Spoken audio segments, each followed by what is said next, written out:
बिस्मिल्लाहिर्रहमानिर्रहीम। अस्सलाम वालेकुम नाजरीन, मैं हूं आपका मेज़बान अब्दुल जब्बार गुजर और आप देख रहे हैं मेरे साथ मेरा यूट्यूब और फेसबुक चैनल। मोहतरम नाजरीन, अल्लाह पाक से दुआ है कि अल्लाह ताला आपको सेहत और तंदुरुस्ती वाली लंबी ज़िंदगी अता करे। कल मुल्क भर में कोई 11 जगह पर इलेक्शन हुआ। 3 पंजाब असम्बली की नशिस्तें थीं और जबकि 8 कौमी असम्बली की। इनमें से 11 कुल बनती हैं। पंजाब में से 3 में से 2 पीटीआई जीतने में कामयाब हो गई, जबकि 8 में से 2 सीटें पीडीएम की जमातें ले गईं और जबकि जो 6 थीं वो उनमें पीटीआई कामयाब हो गई। नाजरीन, बताते चलें कि पीडीएम कोई 13 जमातों का मजमुआ है जो इस वक्त वफाकी हुकूमत कर रही हैं। तो उनमें इस वक्त अकेला इमरान खान एक तरफ और पीडीएम की और सारी सियासी जमातें एक तरफ। तो यह जुमला तो फिर इमरान खान साहब का बड़ा ही वैलिड हुआ कि मैं कल्ला ही काफ़ी हैं। तो मोहतरम नाजरीन, जो सीटें जीती गईं उनके बारे में पीडीएम का जिक्र कर लेते हैं। यहाँ पर जो शेखपुरा पंजाब से जो सीट थी वो जलील शेखपुरी साहब खुद नहीं लड़े, बल्कि वो उन्होंने अपने कज़न अबू बकर साहब को ये सीट दी और टिकट दे दिया और वो लड़े। जबकि उनके मुकाबले में यहाँ पर भंगू साहब, चौधरी इफ्तिखार भंगू साहब, वो जीतने में कामयाब हो गए। ये बड़ा क्लोज मार्जिन था, मगर फिर भी ये नून लीग की जीत है और उसको जीत का क्रेडिट देना चाहिए, चाहे 1 वोट से हो, चाहे 2 से हो, चाहे 1000 से हो, चाहे लाख से हो। तो यूँ यहाँ पर मुस्लिम लीग नून जीत गई। जबकि मुस्लिम लीग की बाकी 2 नशिस्तें जो थीं, चिश्तियाँ और जहानियाँ, ये यहाँ पर पीटीआई ने मैदान मार लिया। तो मोहतरम नाजरीन, जबकि 8 कौमी असम्बली की जो नशिस्तें थीं उनमें उन पर इमरान खान साहब का 7 सीटों पर मुकाबला था, जबकि 1 सीट पर शाह महमूद कुरैशी साहब की बेटी और साबका वज़ीर आज़म जनाब यूसुफ रज़ा गिलानी साहब के बेटे अली मूसा गिलानी साहब इलेक्शन लड़े थे। ये हमारे मुल्तान का है, तो हम बेहतर जानते हैं यहाँ की सूरत हाल को। ये वैसे तो पुरानी सीट शाह महमूद कुरैशी साहब यहाँ पर कई बार जीते हैं, मगर एक बार उन्होंने बाइकाट किया तो अली मूसा गिलानी यहाँ पर आ गए और फिर अली मूसा गिलानी साहब यहाँ से इलेक्ट हुए। जो पिछला 18 का इलेक्शन था वो यहाँ पर जैन कुरैशी के मुकाबले में हार गए थे, मगर अली मूसा गिलानी साहब ने यहाँ पर बहुत शानदार कैंपेन की और वो हर किसी के पास गए, हर रेड़ी वाले के पास गए, हर दुकान वाले के पास गए, हर घर में गए और शानदार कैंपेन के बाद उन्होंने यहाँ पर ये इलेक्शन जीत लिया। यहाँ पर एक और भी थी कि जो साहब का 62,000 वोट लेने वाले जो थे मलिक अब्दुल गफ़ार डोगर साहब, उनकी हमायत और बाकी जमातों की हमायत इस वक्त अली मूसा गिलानी साहब के साथ थी और वो अली मूसा गिलानी साहब जीत गए। जबकि पीटीआई वाले ख़ुद भी इस बात से मुतनफ़र थे कि क्या इन्होंने ठेका ले रखा है कि शाह महमूद कुरैशी साहब ने यहाँ से जीतना है और उन्हीं को टिकट मिलना है। और एक यही वजह थी कि मेरी जब एक बैंकर से बात हुई तो वो कहते थे कि हम शाह महमूद कुरैशी साहब हार जाएं तो हम ये बेहतर समझते हैं। इस तरह के वर्ड्स थे मुख्तलिफ लोगों के। जबकि यूसुफ रज़ा गिलानी साहब का जो आबाई हल्का है वहाँ पर सिकंदर बोसन और इनका मुकाबला होता है। एक दफ़ा सिकंदर बोसन जीत जाते हैं, एक दफ़ा जनाब यूसुफ रज़ा गिलानी साहब जीत जाते हैं। दोनों ही कादावर शख्सियात थीं, मगर जीत इस बार अली मूसा गिलानी के हिस्से में आई। तो एक और था मुकाबला जहाँ पर इमरान खान साहब हारे हैं, वो था मलीर का। तो वहाँ पर अब्दुल हकीम बलोच साहब इलेक्टेबल के तौर पर जाने जाते हैं। उन्होंने मुस्लिम लीग नून को भी यहाँ से जितवाया और पीपल्स पार्टी को भी जितवा दिया। यहाँ पर यूँ इमरान खान साहब यहाँ से उनके मुकाबले में हार गए, जबकि अब्दुल हकीम बलोच साहब यहाँ से जीत गए।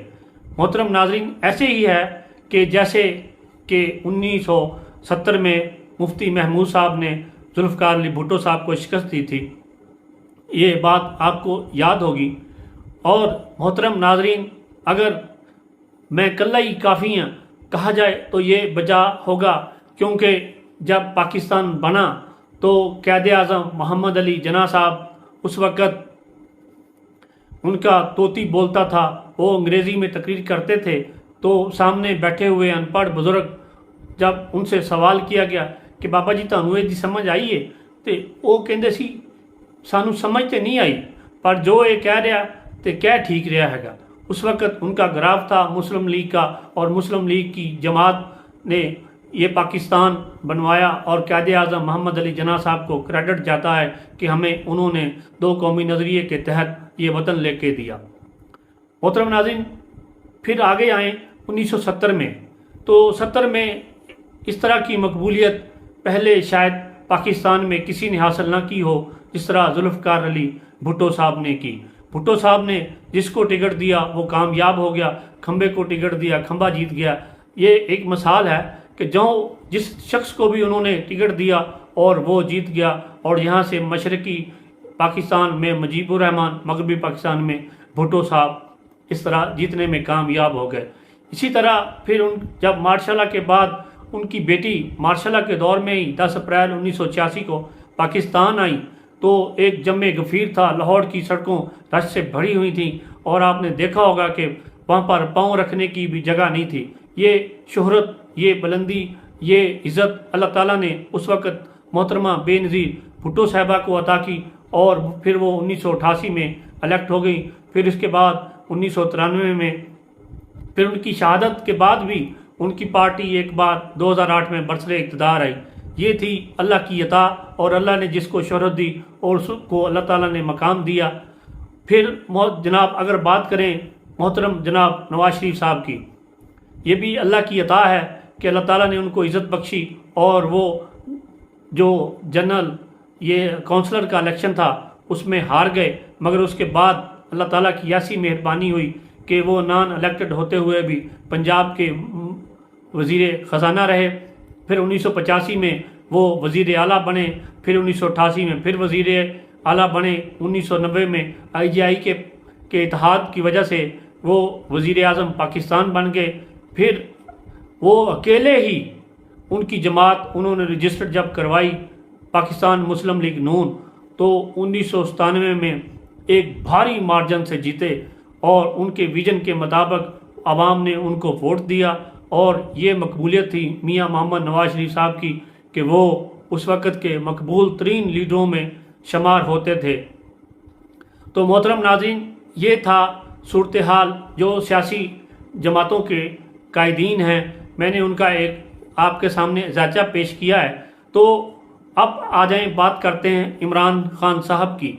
इमरान खान साहब को भी अल्लाह ताला ने उसी तरह इज़्ज़त दी है जैसे कि मैं जिक्र कर चुका हूँ भुट्टो साहब, बेनज़ीर और मियाँ नवाज शरीफ साहब का। 2011 के बाद 1996 में यूँ तो इनकी पार्टी रजिस्टर हुई, 97 में इन्होंने हिस्सा लिया, फिर ये बढ़ते ही गए। 2011 के एक जो मीनार पाकिस्तान का जलसा था लाहौर में, उसके बाद इनको शोहरत मिली, और देखते ही देखते ये बुलंदियों को पहुंच गए। 2013 में इन्होंने कोई 33-34 सीटें ली, मगर फिर 2018 में ये मुल्क के वज़ीर आज़म बन गए मकबूल तरीन, और कोई फरवरी तक, मार्च तक इनका ग्राफ नीचे आ रहा था। जैसे ही इनको उतारा गया और इनका ग्राफ आसमानों को छू गया, जैसे ही ये हुकूमत से बाहर निकले और उसके बाद धड़ाधड़ इन्होंने इलेक्शन जीते। कोई इनको हराने वाला इस वक्त मैदान में नज़र नहीं आता, चाहे वो मियाँ साहब की पार्टी हो, चाहे वो मोहतरमा बेनज़ीर भुट्टो साहब की पार्टी हो, चाहे वो फजल रहमान साहब की पार्टी हो, चाहे वो ANP की पार्टी हो, चाहे वो MQM हो। इस वक्त तमाम ही जमातें मिलकर अगर इनका मुकाबला करें तो फिर भी शायद इमरान खान साहब इनको हराकर अगले वज़ीर आज़म बन जाएं। तो देखते हैं आने वाले वक्त में क्या होता है।